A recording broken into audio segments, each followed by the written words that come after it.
В Графити продължаваме с следващите ни събеседници. Това са Константин Костов и Яна Стойчева. С тях, всъщност те ще говорят, ще ни разкажат за изложбата на група Answer. Забележете на английски. Answer 51 в галерия Юзина. Интересна е темата. Ние никога не мислим за бъдещето, то идва достатъчно бързо. Кой започва? Може би аз. Здравейте, приятна, добър вечер. Да, може да обърнете внимание, че името ни е на английски, но да го преведем на български, то означава отговор 51. Тази първа наша дебютна изложба, която се казва "Никога не мислим за бъдещето, то идва достатъчно бързо", представихме вчера от 7 часа в залата на галерия Юзина. Разбрах, че е имало много хора. Да, имахме възможността да се радваме на голяма публика, на доста посетители, не само наши приятели. Какво представлява групата Answer 51? Кого обединява? Това е група от 8 млади автори. Ако ми позволите, ще ги спомена. Аз, Константин Костов, Яна Стойчева, Трепка Петкова, Мирослав Миронов, Марта Райхел, Дина Стоева, Майя Стойкова и Тина Хамзе. Какво ви обединява? Защо сте в група? Ние сме 8 млади живописци, които като платформа изградихме, че всъщност ни обединява общ ни възглед върху проблемите на съвременното изкуство и може би частно българското съвременно изкуство. Не подражавате ли на групи, които са съществували в близкото и не толкова близко минало? Не мисля, защото всъщност причината да се съберем е една много емоционална причина. Ние се обичаме като приятели, като екип, който се сформира с продължение на годините в срещите ни в ателие 51 в Национална художествена академия и оттам излиза вече 51 като отговор. Как избрахте темата? Защо бъдещето и защо точно тези мъдри думи за бъдещето? Кой ги е казал? Моля? Кой е казал тези Алберт Айнщайн. Това е една сентенция на Алберт Айнщайн, която се е случила при първото му посещение в Америка, слизайки от своя кораб, с който е пътувал, го така завличат всички журналисти с сериозни въпроси към него, но той предимно е бил немско говорящ тогава и му е било необходимо превеждане от различни доброволци. Станало е много протяжно, трудно разговарянето и накрая един от журналистите го пита: "Смятахте ли, че ще бъде толкова трудно вашето изказване?" И той казва: "Никога не мисля за бъдещето, той идва достатъчно бързо." За нас тази позиция се превърна в слоган на нашата изложба, като тя е една така, може би, саркастична препратка, че младият човек уж никога не мисли за бъдещето, той идва достатъчно бързо, но може би основно в мислите му е какво е неговото бъдеще. И сега картините са подредени една до друга, по две на човек. Да, това са последните две произведения. Всеки един от авторите представя непоказвани до сега произведения, които са насочени специално към темата на изложбата и специално към нашия проект. Защо оризови полета? Сега се обръщам към Яна Стойчева. Защо това избрахте, Яна? Родом съм от град Пловдив и в близо до града има оризови полета.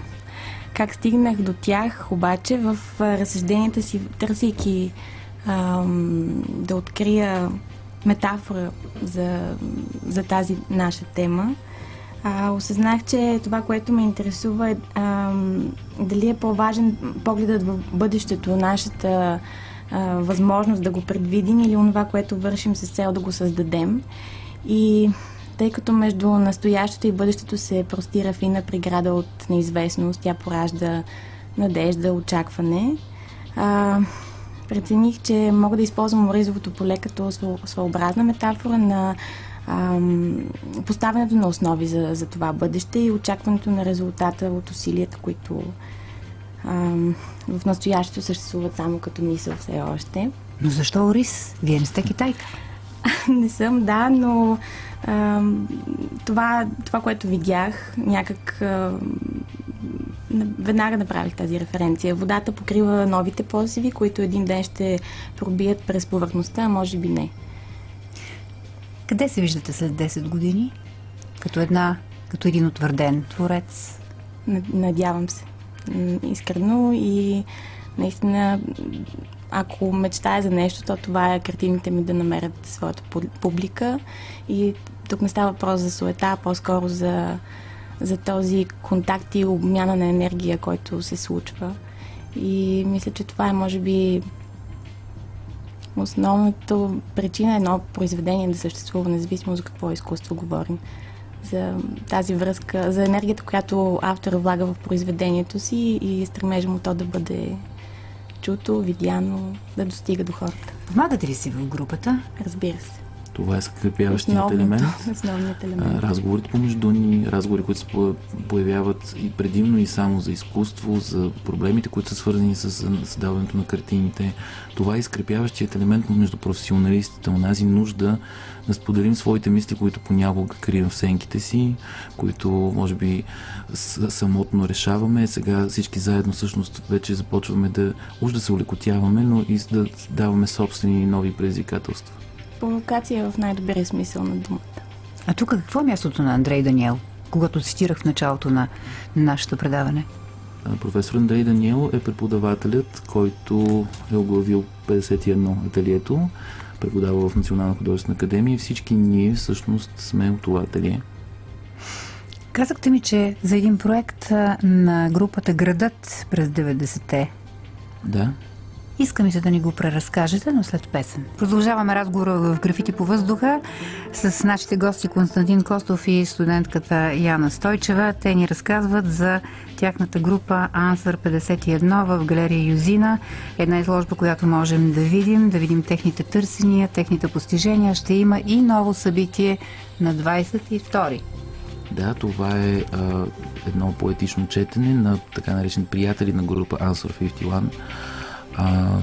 Валентин Славеев, ВБВ, Мария Калинова, ВБВ е Васил Видински и Камелия Спасова. Това са участници в каталога със своите текстове, поетични текстове, и те ще ни удостоят с тяхното прочитане на живо, както може би дискусия по нашата тема, свързана с Никога не мислим за бъдещето, той е достатъчно бързо. Това е на 22-ри от 6 часа в залите отново на галерията, където може би публиката ще се наслади отново на нашите картини. Разбрахме се да не се връщаме прекалено назад в историята на различните групи в България. Това е една много сложна тема и не е хубаво да се правят връзки между тези неща. Нека да се концентрираме върху настоящето и върху това, което сте връчили на Андрей Даниел. Драконово яйце. Тъй като нашата свързка с нашия преподавател не е само така професионална, тя е много емоционална. Една кратка история. Ние му връчихме ковчеже, в което, когато той го отвори, видя, че има каменно яйце, което ние олицетворихме като драконово яйце. Препоръчахме му да го затопля на 3000 градуса. Колко лесно. Да, това е една наша метафора, която ни поднесохме като младите дракони в група Answer 51, които може би ще полетат на утрения вятър. Цитат от Урсула Ле Гуин. Свирепи ли ще бъдете? Не, дракона не смятам, че е свиреп, ако не го ядосват. Той просто полита и наблюдава цялата ситуация и тогава, когато погълне в сърцето си всичко, може би ще го издъха с огъня си върху платното. Как бихте оформили така вашата физиономия като творци? Все пак, какво ви обединява? Група, следваща група, друга група, един отговор, друг отговор, 51 отговора, 101 отговори. Основата на групата е това, че ние се провокирахме всъщност след основните проблеми, които могат да зададат бита, проблема на младия човек, как той се реализира. Повечето пъти фокуса му се измества. Налага се да работи нещо различно, работа, която плаща наема. И трудно става вече изграждането на бита на един художник да концентрира вниманието си върху картините, тяхното създаване. Разбира се, кухнята е трудно да се издаде, но живописеца има трудно битие. Затова и ние поставихме пред себе си тази сериозна задача да концентрираме усилията си върху създаването на тези две картини, свързани с този проект. А от тук нататък всъщност да рестартираме отново тези усилия, заедно да се подкрепяме и да се самомотивираме. като отговор всъщност на всички останали обстоятелства, които може би ще ни попречат.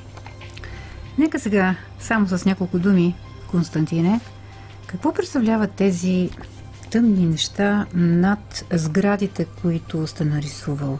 Някакви такива като тъмни фунии, които се издигат нагоре към небето. Много странна работа. Каква метафора е това? Трябва преди това да създам един контекст, че всъщност произведенията, които са създадени в изложбата, са в две направления. Едното е какво е личното ми бъдеще. Някои от авторите избраха тази посока, а някои от авторите избраха посоката какво е нашето общо бъдеще. Моите картини, когато свърших работа си върху тях и се отдръпнах и видях, че всъщност съм създал може би малко по-апокалиптичен вариант на едно бъдеще, това са пейзажи от Люлин и от Младост, над които количествено за мен се събира някакво образование в своята тъмнина, напомнящо може би на всички ярости на хората, които започват да живеят сами и може би ще се върнат върху нас. Тоест, вие ни виждате като едни негативни хора, едни ходещи негативни мисли. Аз виждам, че всъщност хората лесно хвърлят негативизма, а той може би отива някъде. Работите се казват разширена среда и яростта. 1 и 2. Тоест, може би бихте искали в бъдещето да няма подобни формирования, тъмни. Или може би предупреждавам, че бъдещето ни може би ще бъде предначертано от настоящето ни в момента, което ни оформяме.